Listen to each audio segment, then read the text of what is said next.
Ang mga babae daw pag tumanda na nagme-menopause. Ang mga lalaki naman, kinakapos. Hoy, Baldo! Maganda ba ako? Nagsimba ka na ba?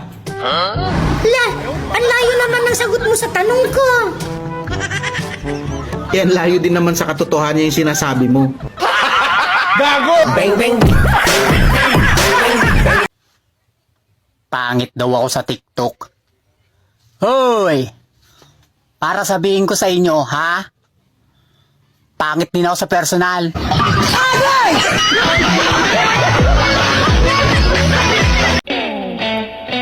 Hoy Crush, ano bang gusto mong iregalo ko sa'yo?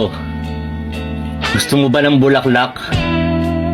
Kahit hindi mo na ako bigyan ng bulaklak, bulaklak ko na lang ang diligan mo. Hi miss, naglo-load ka ba? Oo, Magkano patong? sa akin o sa load? Gwapo! Gwapo! Ano Tagalog ng promise me? Sinungaling ka. Hindi ako gwapo.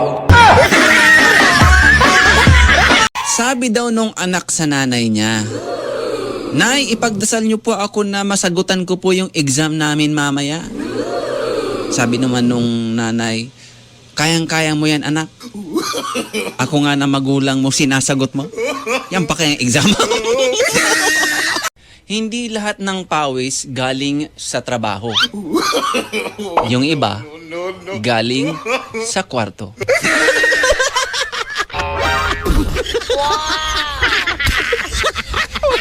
Brad.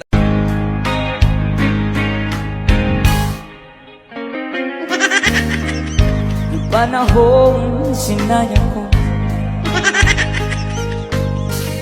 masakit na dinanas mo.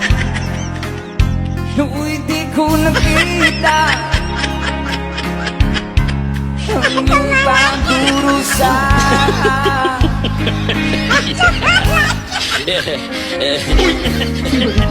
Kaya na alaala, buhay ng pagnanasa. Ngunit sabihin mo sa akin kung paano